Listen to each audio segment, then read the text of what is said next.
what is your relationship with some of the beauty standards of today that you deem as unrealistic? Have you experienced any of them, and how have Like you? the BBLs. I think they're Okay, just absolutely that's ridiculous. not unrealistic. You can get a BBL tomorrow. But like a good looking one, like that's about a 50-50 chance.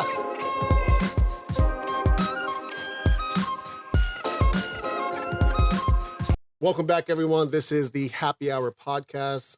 I am your host, Cousin P, and this is my beautiful co-host, Megan C. Hi. And today we're going to be talking about what? Body positivity. See, I caught you off guard. You Yeah, didn't even you know. totally did. And, sorry, body positivity and like the toxicity of it and kind of what it's about, and like we're gonna be diving into a part of it. It's Yeah. a really big topic, but a part of it. Right. I mean, one of the things that like we kind of talked about with the last episode and some of the feedback that we've got with the Kanye Kim Kardashian one was, and I didn't even realize it. We were talking for over an hour and a half. It was Did a you long know that? time. Yeah, it was. I noticed because when we time our segments and stuff, we did a lot of them, a lot more than our first couple ones. So I knew it was going to be a long episode. Yeah. Yeah, and we kind of, touched on maybe some of the Kim Kardashian subject just a little bit too much, but that was just some of the feedback. But otherwise, I feel like everyone liked the content, at least some of the feedback that I got. Thought it was way better than episode 1. Yeah. Like just more. I thought it was better. Yeah, So I was happy absolutely. about that. Absolutely. And one of the things too, someone pointed out. So there was a segment during our last episode where, I basically pointed out when Kim Kardashian showed up to the Donda listening party. She was wearing her dress, and I asked you if her support in any way, shape, or form was, somewhat misleading or leading Kanye No, West I on, said right? no. And you said no, right? So the person that came to me about that question, she was right away. She was like, "I love Megan's answer, but why the hell would you even ask that question, Prentice?" First off, I am always going to play devil's advocate on a lot of these subjects just because I think it makes for great content. I think it also, allows us to kind of dive a little bit deeper into some of these subjects. But Think more, honestly, not just think one way, because when you look into the other opinions and stuff, it can open your mind or whatever. yeah, absolutely. And, at the end of the day, not everyone's going to agree. And I think sometimes I want to cater to those folks that are not always going to agree with some of the things that we may both agree on at the same Right. time. So, first off, before we get started, too, I want to go ahead and shout out the food place. We are eating at Kiki's today. I love We it. got them delicious Kiki's fries. Now, I'm not sure, is Kiki's from Sacramento, or if they started out here?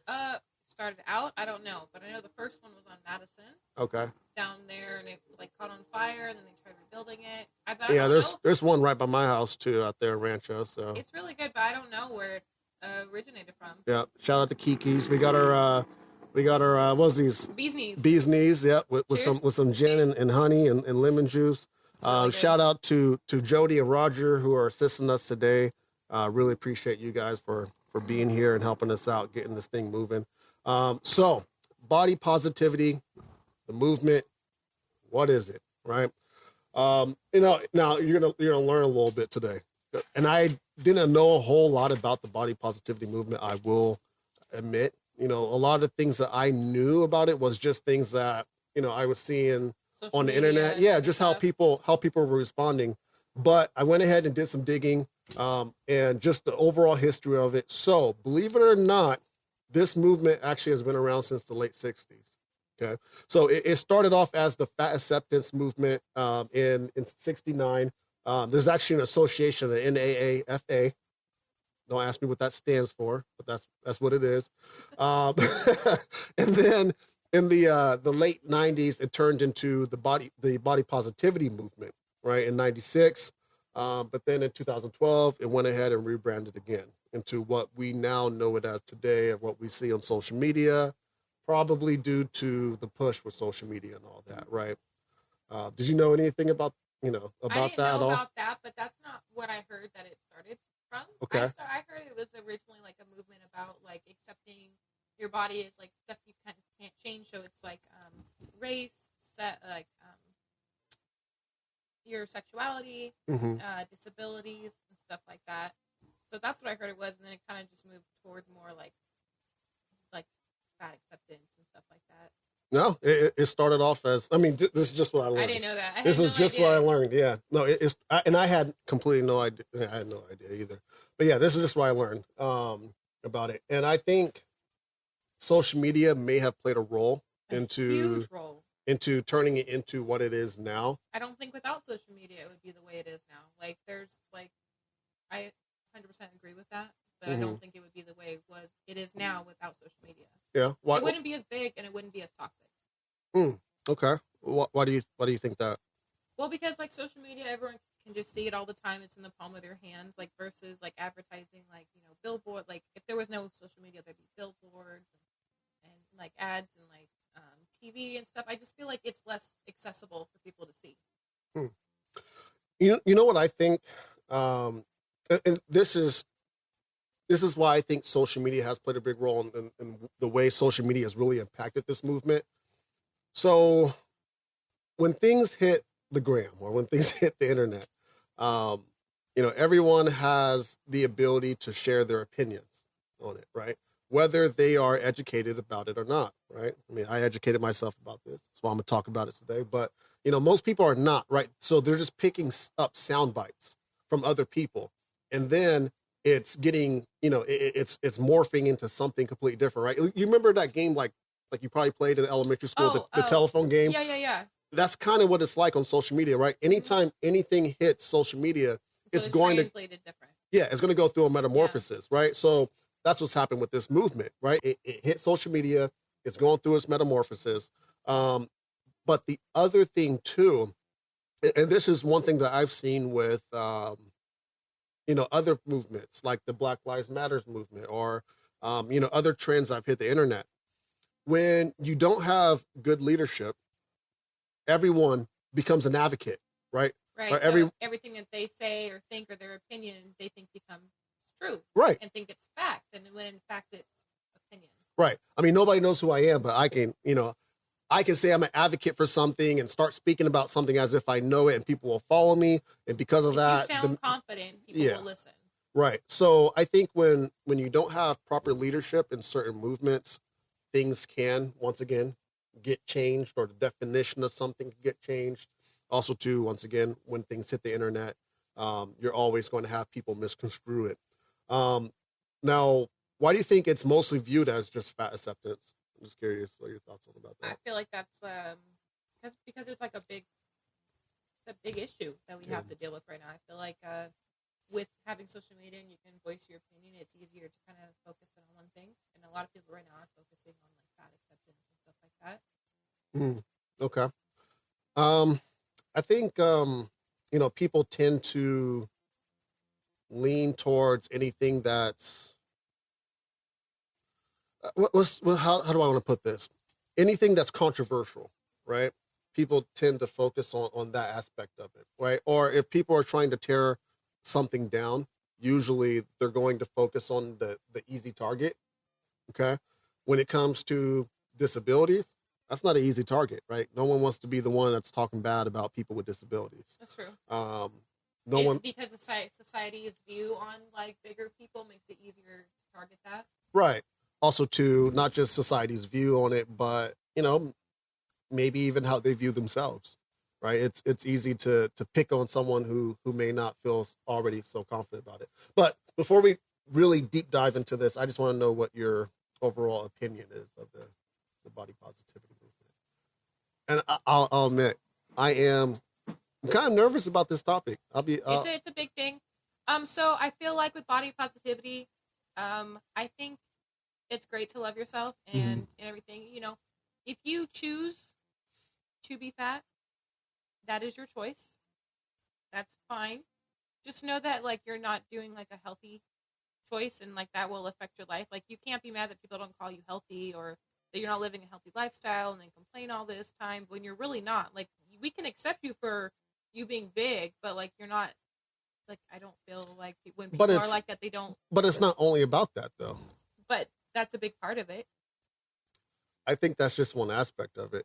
I mean, I am the more I've learned about it, because I'll admit, like when we put this conversation on the table, I probably leaned more towards, oh, I'm not for it. I think it's toxic. I think, it's not healthy for society or at least American culture. But the more I did digging on it, I found myself really siding with the body positivity movement. And like I've already said, it's not only about just fat acceptance. That was what it was when it first began.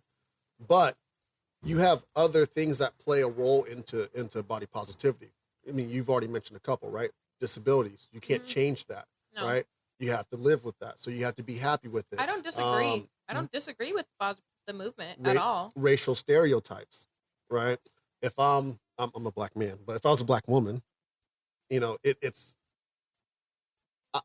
there would be some type of negative connotation with me not having those typical black women's, like stereotypes with my appearance, right? Also, same thing with other races, but that's what body positivity, it helps negate all that. The other thing too, like you've already mentioned, gender identity. Some people are a little bit more androgynous than others. Grace Jones had more of a male figure, but a lot of people still believe she was beautiful.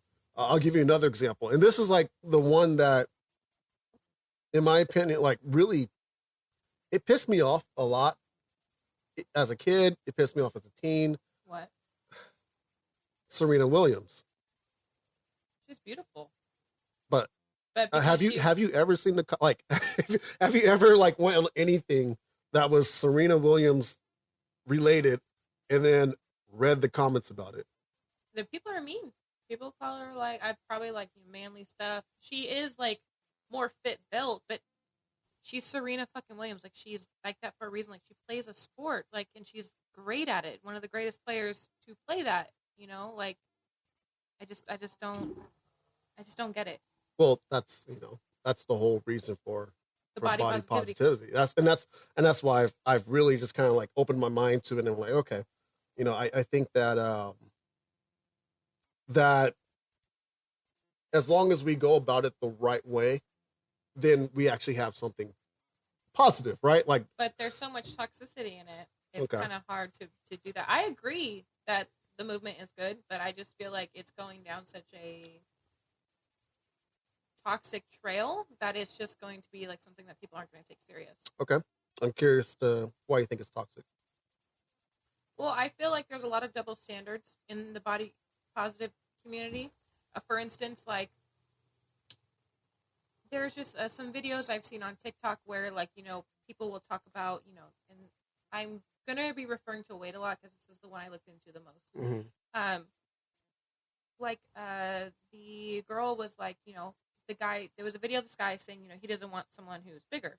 And she got all mad and stuff, but then there's other videos of her talking about, if he's not this, and that, then I don't want him. And, that's okay because she's a woman. But, a man can't do that. And, I just feel like there's a bunch of double standards. I feel like everyone is allowed to have preferences. You can't get mad at people's preferences. That's not okay. Okay, let me ask. I feel like preferences should be private because if it does offend somebody, it really is no one's business. It's really no one's business except the person that you're with. I hear you. And we're gonna really deep dive on the double standards of that because I think there's a lot of double standards. And it's not just women against women type of double standards. I think there's that in the body positivity movement. Yeah. I think there's women and men double standards as well. But you said something. What would you say? You said, damn, I'm drawing a blank here. So, damn it. What would you just say? Oh my God. So, why?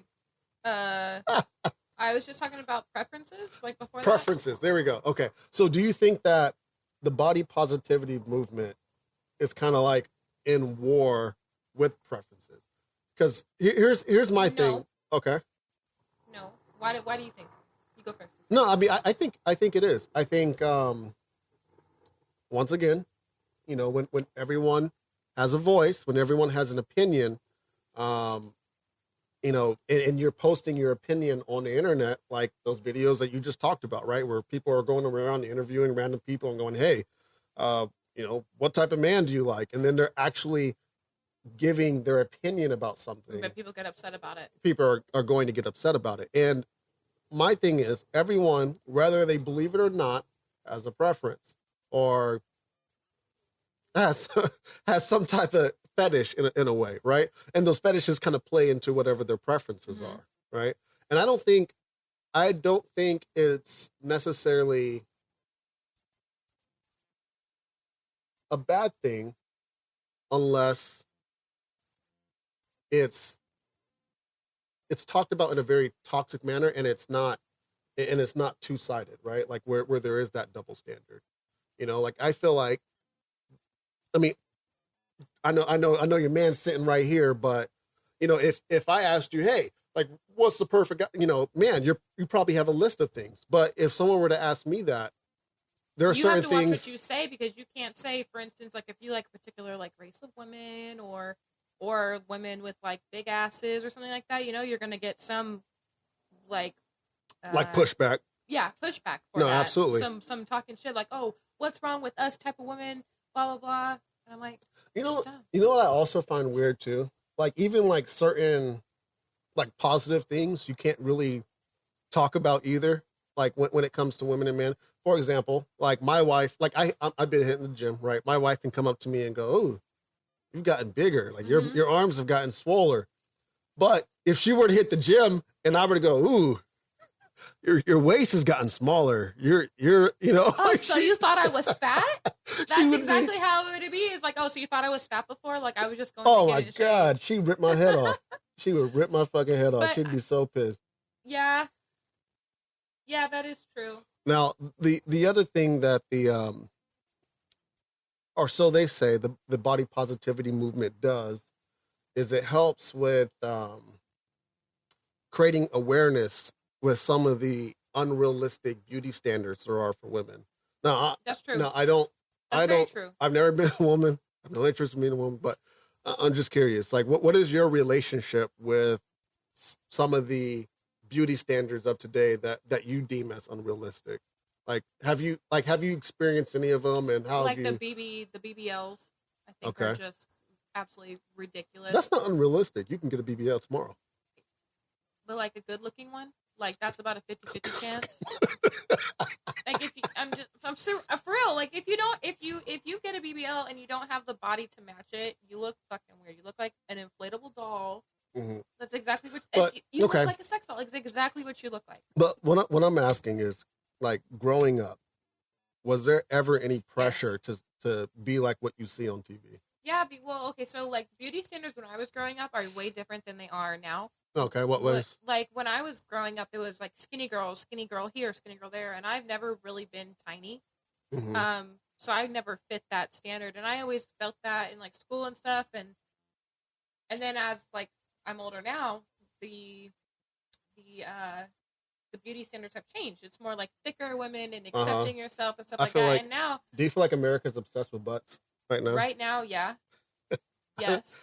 I don't fully understand it, to be honest. In the early 2000s, I feel like it was like, titties they were obsessed with. I feel like that in the 90s. Maybe. I feel like in the in the 90s, like I would look at look at titties more than I would look at ass. But it was probably, but now it's switched.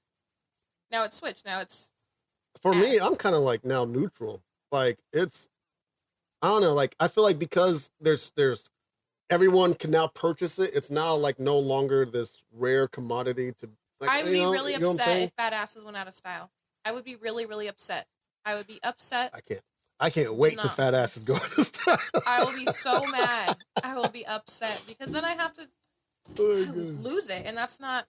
Okay, well, what I'm saying is we were talking about beauty standards. But they're different. They're different now than they were back then. It's more accepting, and it's like different shapes too that are more popular and everything, like curves and everything. So for me now, I don't really have a problem with body positivity.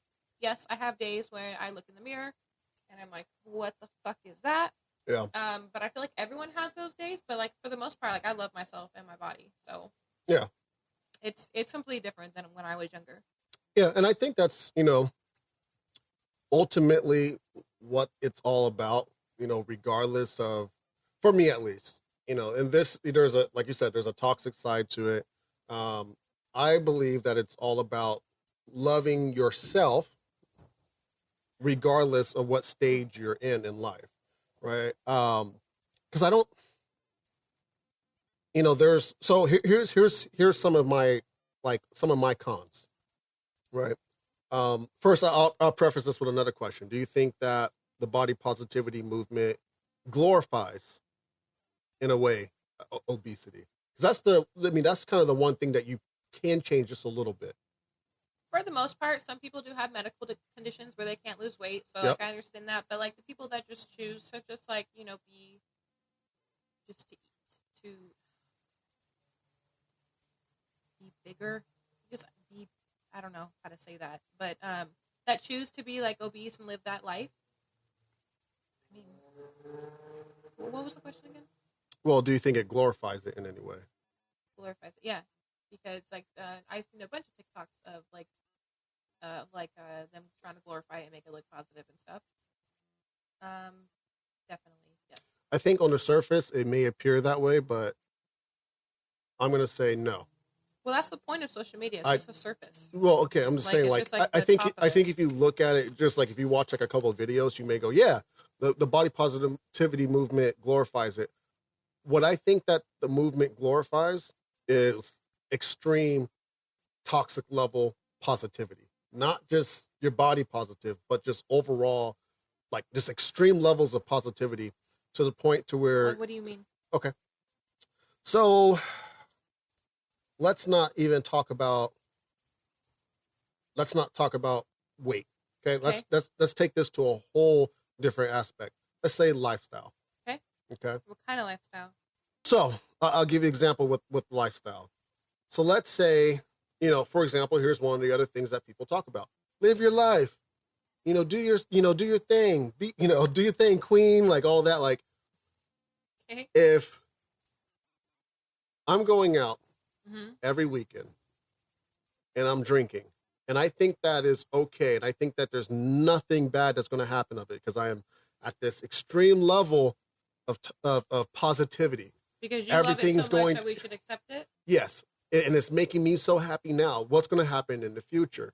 Well, in the future, this may be something that becomes harmful to me. But because I am living in the moment and I'm living my life king and all that stuff and having a hot girl summer, it could turn into something that can hurt you.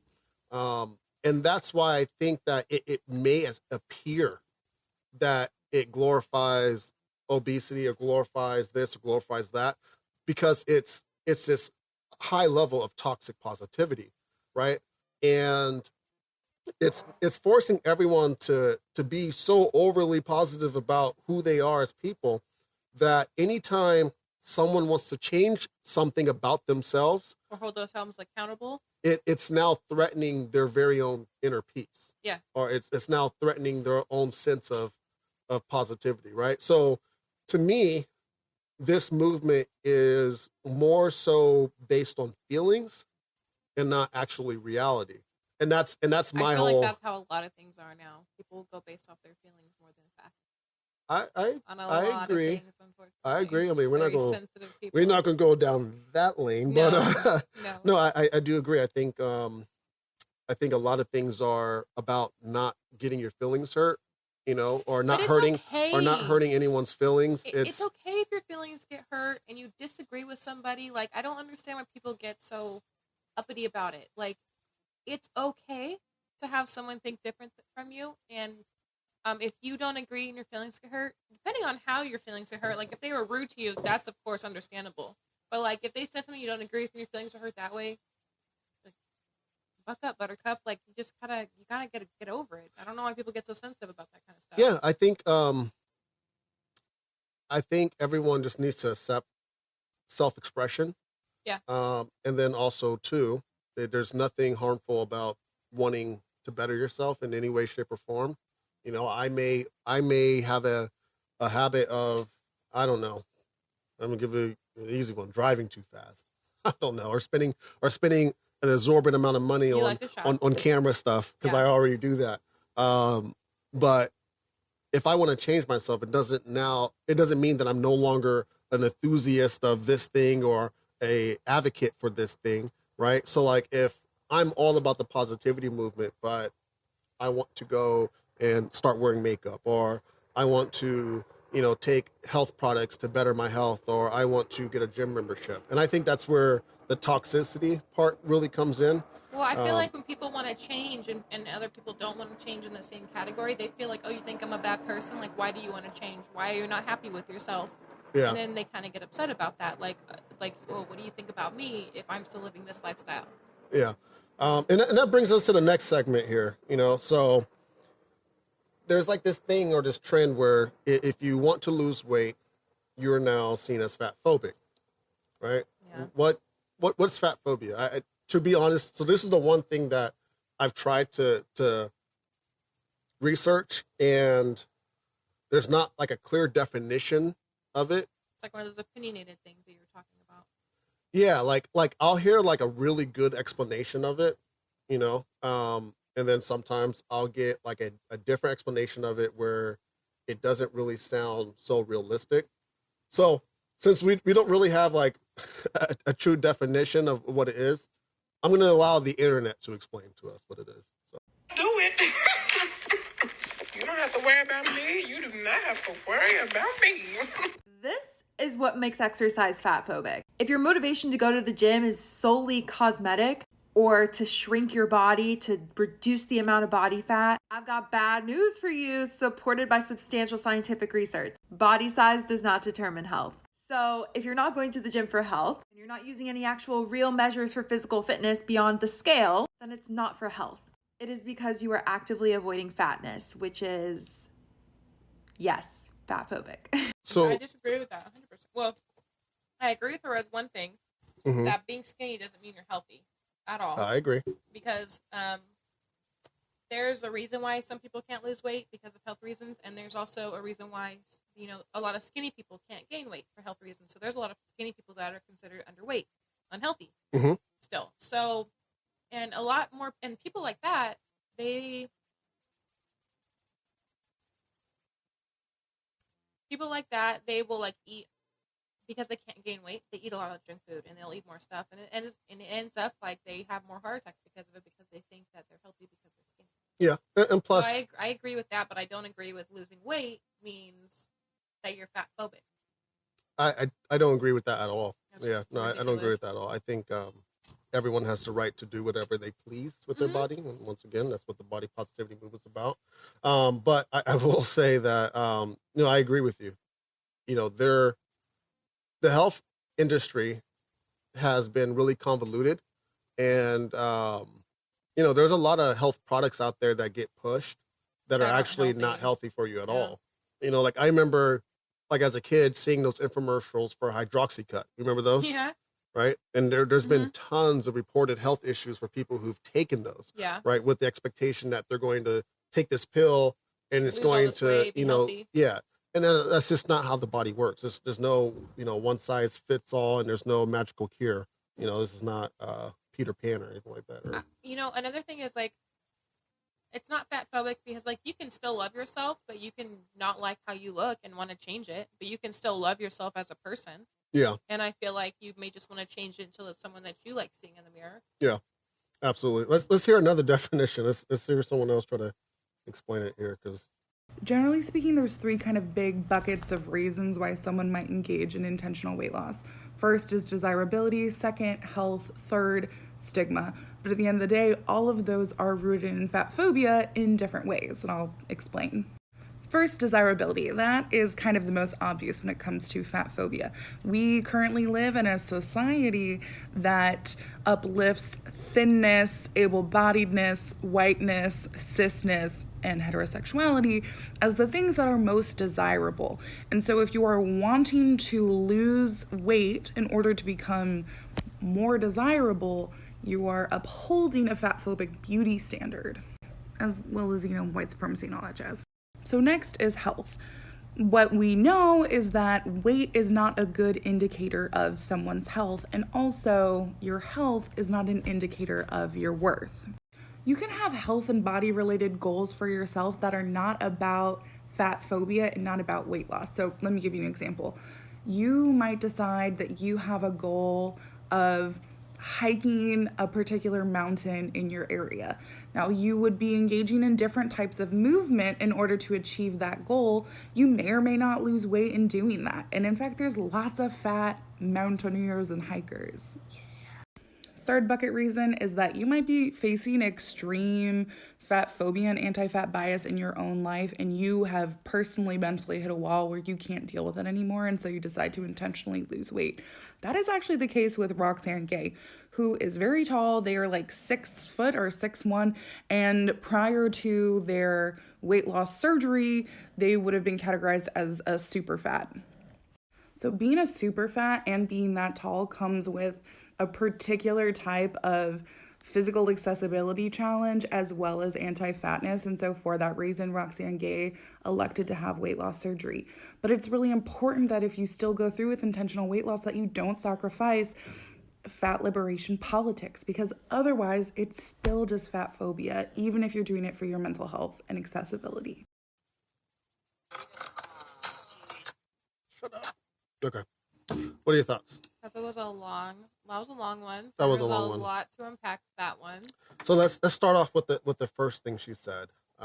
She talked about how, you know, the reasons of wanting to lose weight, one of them being attractive or wanting to become more attractive or what so have you.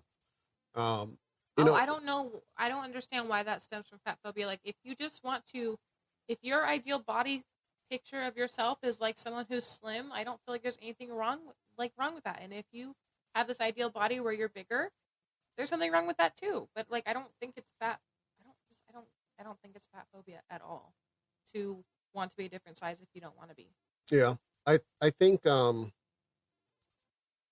know, one thing that, and this is not just with this movement, this is with a lot of different movements. We want to talk about biology as if it isn't real, and whether everyone, you know, whether you want to admit it or not, everyone wants to be attractive, right? Everybody in some way, whatever that is to you, right? Everyone's definition of Their own attractive standard is different. is everyone has their own standard. But biology says that whatever I'm attracted to, I want to attract that, right? So a peacock, right? Peacock has all these colors because it's trying to attract female peacocks, right? More colorful, right? Yeah. That's just biology. That's human nature. And I don't think there's anything wrong with wanting to try to attract what you're attracted to. I mean, I don't care what you do. I mean, you could take comedy classes or dance classes because that's what you're attracted to. You're attracted to people who can dance. There's nothing wrong with that. Yep. Right? Like, so why is there, you know, this issue when it pertains to your weight? You know, I think that's... It goes back to the whole thing I said. If, I think, you know, you want to change your body, but what do you think about me? I think it's honestly like some self-judgment that people have. Like, oh, you can't accept yourself like this. Like, what do you think of me? Right. Like, you probably think I'm a bad person. Yeah. So that's that, you know, that's where that, once again, the toxic positivity, where I have to be, you know, so lovey-dovey with myself that I can't try to improve myself in any way, shape, or form. Something wrong with having flaws. Yeah. And it sounds like, you know, based off of what social media says, or the definition of fat phobia, really it's about anything other than health. So if you do anything other than health to, you know, lose weight, you're considered fat phobic. Exactly. And I think that's just a dangerous way of viewing it. And I think it just causes conflict, and it starts like, I feel like that just starts like it just makes each group like resent them like the other group. Like, it just causes like clashing. Yeah. And I think it makes people hate themselves a little bit too. You know, like if you are truly really passionate about something, and then that same organization is telling you can't do this thing because if you do it, then you'll be considered this. Yeah, you're. I mean, that's like if I was, I don't know, I can't give it. I don't have a good example. I almost use veganism, but that's a little more extreme. it's just like it just once again it kind of takes control of your life in the sense where now you're just trying to validate yourself. For other people. Yeah. And you And I should want to just- do it for yourself. Yeah, I just think it's they're pretty toxic. So Super nice. now we touched on it a little bit earlier. We talked about the double standards of body positivity. Yep. Now before we talk about the big one, which I'm just gonna go and say I think the biggest double standard when it comes to body positivity is how women are viewed versus how men are viewed. Mhm. But I think there's also a much smaller little pocket first, women versus women. You know what I I'm talking agree. about? No? Okay. So, one of the things that I saw on the internet was that, women that were smaller can't be a part of that movement, right? Oh, yeah. Now, granted, I understand that the body positivity movement is about marginalized bodies, right? Bodies that don't get the same spotlight or representation is perfect. Yeah, representation that fit bodies get. I completely understand that. But I think when you start limiting who can talk about something and who can't, then you're becoming exactly what you don't want to be, less inclusive. Yeah, but people have blinders on, so they don't see that. They see it as their opinion is right. Right. I think once you start telling people, hey, you can't talk about this because this doesn't apply to you, right? Think of it, for example, like this. The Black Lives Matters movement, right? If you're Caucasian and you talk about that, like it's not your time to shine. This is not your spotlight. But I think you have to have allies whatever movement you have, right? Like during Martin Luther King's, marches, there were Caucasian folks marching with them. That was the point of the Black Lives Matter movement, was everyone come together. Yeah, and I think once you get more inclusive, then there is more acceptance, and then there's less of that clash, right? Because just from what I've seen, there is still a really big clash. There's with the body positivity. Yeah, I think there's a lot of people who do it. Yeah. I mean, first off, I just want to be super clear, okay?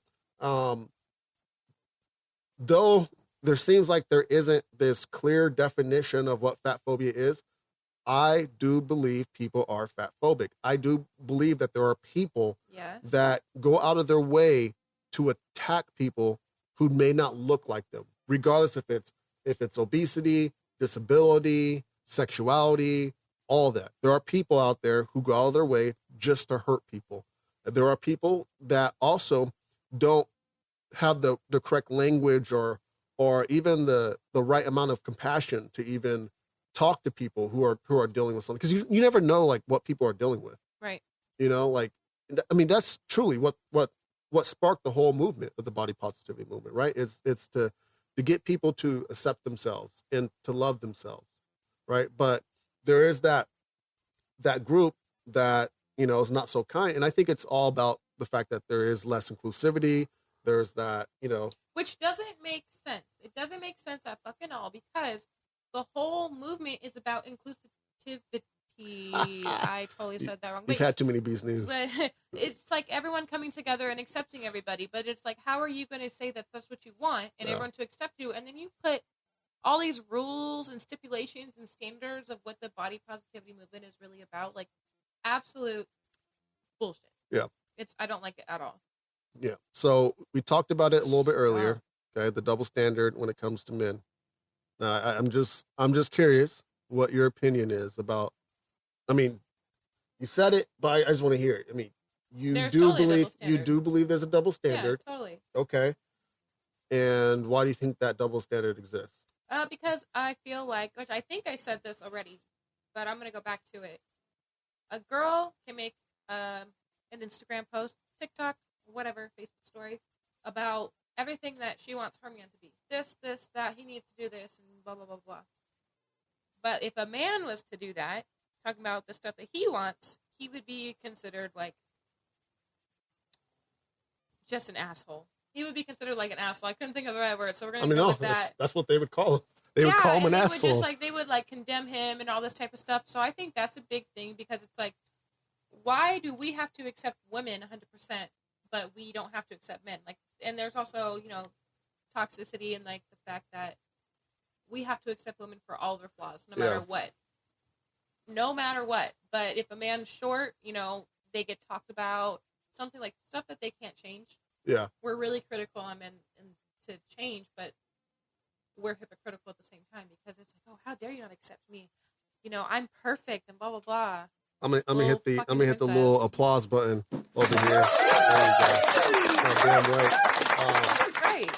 Now, I'm gonna do a little bit of pandering. Okay. I'm gonna play a little devil's advocate. I believe the double standard exists because, I'm gonna preface this by this. I think the double standard exists just because the movement hasn't evolved. Okay. Because a lot of the beauty standards are very outdated in a way, or the beauty standards were put in place by men usually, right? I don't agree with that. Okay. Okay. Well, let me just get there, right? Because like for example, I'll give you a good example to back it up, right? Women weren't allowed to wear certain things because it didn't make them appear feminine until the 60s, right? Mm-hmm. Women couldn't wear jeans. That was literally a law. I'd be fine with that law. I don't wear jeans. I don't remember the last time I wore Megan, that's besides the fucking point. Anyways, right? So I think, you know, in the earlier days, there was always like this, you know, women probably felt a little bit more oppressed by some of those standards. Yeah. So they felt more of like a push of, okay, you know, men don't get pregnant and my body changed when I get pregnant. So I need to be, you know, I need to accept what my body looks like now. Or, you know, men don't get bloated when they're on their periods because men, you know, we don't have periods. Emotional ones. You know, and men do lose weight faster than women. You know, a lot of women struggle with losing weight, right? So you have that. And I think that's why women really push against sometimes some of those, you know, like making those double standards more equal, because there's always that thought in our, you know, in women's mind that, you know, men don't go through the same thing women do, except for there's that other side, right? You've already talked about it. There are things about men that we cannot change, right? Like if there's things about, yeah. You know, women, if you're not, you know, pushing a fat ass, you can now pay $4,000 and go see Dr. Miami and get a fat ass, right? Yeah. You know, you can all. I mean, there's so many surgeries now. That's true. Like you can get options to change it. Yeah, you can get a boob job. You can get your hips. You know, you can get hip transplants. You can get your butt done. Cosmetic surgery. All this cosmetic stuff. Tattoo makeup. You can wear makeup. Yeah. I mean, not just tattoo. I mean, you could wear makeup. You know, there's all these things to make yourselves appear better or more attractive. But you know, a lot of things that women find attractive about men, we can't change. I mean, granted, I feel like it's a lot of superficial stuff. I feel like as like you get older, you kind of your taste in men, like in how you view them, it changes. Like it changes more from looks but to like that doesn't help the average 20-year-old guy. That's true. That doesn't help that person. I mean, because at the end of the day, you know, most people who get in relationships are usually in that stage of their lives, right? So once again, like there's certain things that we can't change. Like, I mean, yeah, I can change how much money is in my bank account, and that may make me more attractive. Depends on where you go. That'll make you more attractive. But in some areas, for sure. I can't increase my height. There's no surgery for that. You know, they don't do knee replacements or shin. You know, I see stretching. these things you can put in your shoes to give you like 2 or 3 inches.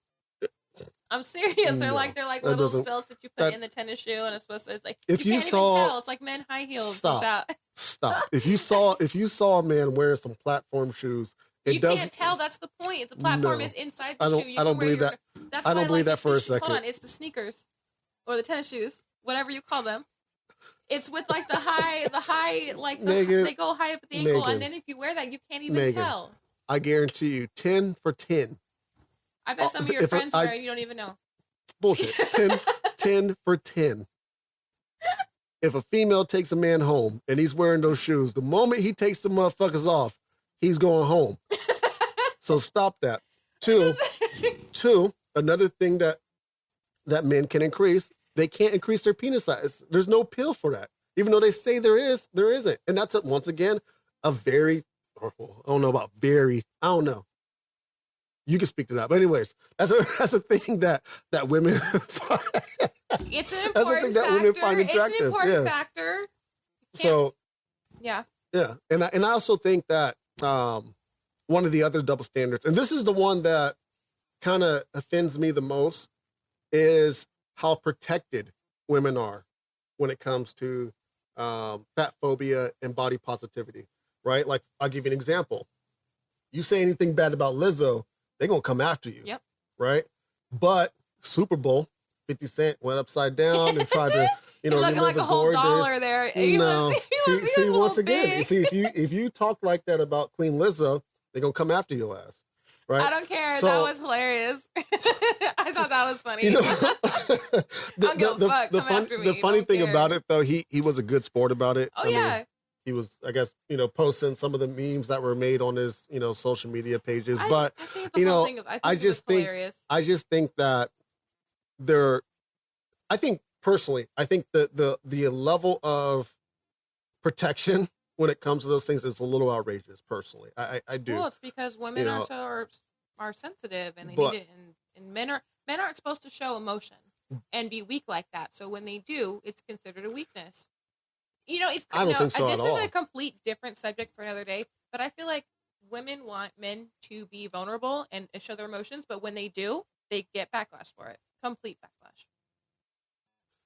I think that's women. Facts. No, I think that's facts.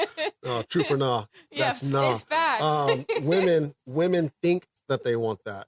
And then the moment it happens, women do not know how to handle men's emotions. That's what I'm saying. They get backlash for being emotional. Men get backlash for being emotional. And no. Okay, sorry. Let me preface it this way. It sounds good to say that.